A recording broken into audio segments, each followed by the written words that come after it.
في القلب مشاعر أخفيها قد أشرقت الشمس عليها عن خطط لم أعبأ فيها ستكون. السلام عليكم ورحمة الله وبركاته. Alhamdulillah, alhamdulillahilladzi ja'ala hadza syahra ramadhana sajda syuhur wa anjala fihil Qur'an huda linas wa bayyinati minal huda wal furqan. Asyhadu an la ilaha illallah wahdahu la syarikalah wa asyhadu anna Muhammadan abduhu wa rasuluh. Allahumma sholli ala Sayyidina Muhammad wa ala alihi wa sahbihi ajma'in. Amma ba'd. Kaum muslimin muslimat jamaah salat isya dan tarawih yang dirahmati Allah, marilah kita bersama-sama memanjatkan puja dan puji syukur kehadirat Allah Subhanahu wa taala yang senantiasa memberikan rahmah, berkah dan hidayahnya kepada kita semua, sehingga sampai dengan saat ini kita masih dapat melaksanakan apa yang menjadi perintahnya. Kemudian sholawat dan salam tidak henti-hentinya, tidak jemu-jemunya kita sanjungkan kepada Nabi kita Muhammad sallallahu alaihi wasallam, agar kita semua nanti mendapatkan syafaatnya di yaumil mahsyar. Selanjutnya marilah kita bersama-sama meningkatkan iman dan takwa kita dalam arti melaksanakan dengan sesungguhnya apa yang menjadi perintah Allah dan menjauhi apa yang dilarangnya. Karena barang siapa yang benar-benar bertakwa kepada Allah, niscaya Allah akan memberikan jalan keluar, memberikan kemudahan dan memberinya rezeki dari arah yang tidak kita sangka-sangka dari mana asal usulnya. Wa may yattaqillaha yaj'al lahu makhraja wa yarzuqhu min haitsu la yahtasib. Kaum muslimin muslimat yang dirahmati Allah, bahwa judul kultum pada malam hari ini sesuai dengan panduan dari buku Persatuan Mubalik Batam, yaitu 3 bentuk perbuatan baik. Anak-anak catat ya, 3 bentuk perbuatan baik. Yang pertama, menginfakkan harta saat lapang maupun sempit. Yang kedua, menahan amarah. Yang ketiga, memaafkan kesalahan orang lain. Jadi judulnya setiap malam berubah, maka harus bawa catatan, karena udah tua otaknya tidak bisa menghafal langsung cepat. Dalam masalah 3 bentuk perbuatan baik ini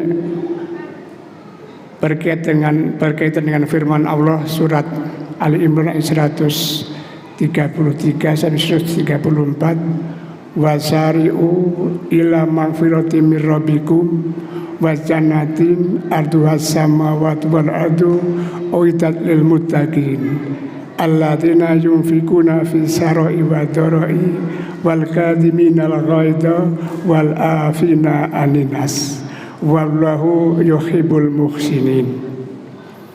Yang artinya, dan bersegeralah menuju ampunan Tuhanmu dan bersiap-siaplah memasuki surga yang mempunyai luas seluas langit dan bumi, yang disediakan untuk orang-orang yang bertakwa.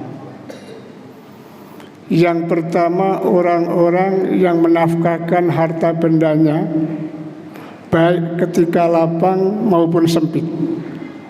Yang kedua, orang-orang yang mampu menahan kemarahannya. Yang ketiga, orang-orang yang mau memaafkan kesalahan orang lain. Yang keempat, orang-orang yang mau berbuat kebaikan. Yang pertama, orang-orang yang mau menafkahkan harta bendanya pada jalan Allah, untuk kepentingan jalan Allah, untuk kepentingan masyarakat yang sangat-sangat membutuhkannya. Itu merupakan suatu kewajiban bagi kita semua yang telah memiliki harta benda, sudah sampai kepada nisab dan haulnya, sudah sampai kepada perhitungannya dalam ilmu agama kita, sehingga bagi yang mampu berkewajiban untuk mengeluarkannya. Namun bagi yang belum mampu atau yang tidak mampu, yang hartanya belum sampai kepada nisab dan haulnya, maka disunahkan untuk berinfak sesuai dengan kemampuan dan keikhlasannya. Wa ma tunfiqu min khairin yuwaffa ilaikum. Barang siapa yang menafkahkan sesuatu atau harta benda yang baik, maka akan diberikan balasan yang sempurna oleh Allah daripada apa yang dikeluarkannya. Jadi harta apapun yang kita keluarkan untuk kepentingan jalan Allah, Allah akan memberikan balasannya dengannya lebih baik lagi dari apa yang kita keluarkan. Mengeluarkan harta benda pada jalan Allah untuk kepentingan agama Allah, untuk kepentingan masyarakat yang sangat membutuhkannya, tidak harus berupa uang. Apapun yang kita miliki, kalau kita ikhlas untuk mengeluarkannya pada jalan Allah, Allah akan mengetahuinya dan memberikan balasannya yang lebih baik lagi. Misalnya dalam kita membangun masjid, mau berinfak bersedekah, tidak ada harta atau uang, punyanya hanya cangkul, sedekahkanlah cangkulnya. Itu sudah merupakan suatu pengorbanan yang nilainya sangat berharga di sisi Allah, karena memang itu yang dimilikinya. Itu sebagai contoh yang paling sederhana. Menyingkat waktu, yang kedua adalah menahan marah. Menahan marah ini merupakan salah satu sikap daripada orang yang bertakwa. Kita telah menjalankan puasa berhari-hari melalui berbagai macam ujian-ujian, sehingga kita harus bisa menahan marah kita. Jangan sampai kita mudah marah hanya gara-gara masalah yang sepele. Dalam masalah menahan marah ini ada sebuah pelajaran bagi kita semua. Ketika itu Rasulullah didatangi seorang laki-laki yang minta nasihat kepada beliau. Lantas Rasulullah menasihatinya dengan mengatakan, jangan marah. Mendengar nasihat Rasulullah tersebut, laki-laki itu tidak puas, datang lagi menghadap Rasulullah, minta dinasihati lagi. Lantas Rasulullah menasihati lagi dengan mengatakan, jangan marah. Dua kali Rasulullah menasihatinya dengan mengatakan jangan marah. Ini pertanda bahwa perbuatan marah itu tidak dibenarkan dalam ajaran kita Islam. Walaman sobara baghfara inna dzalika lamin ajnil umur. Ya. Barang siapa yang bersabar dan memberikan maaf atau ampunan, maka itu ada suatu perbuatan yang mulia, suatu kelakuan yang sangat baik. Kemudian yang ketiga, memaafkan kesalahan orang lain.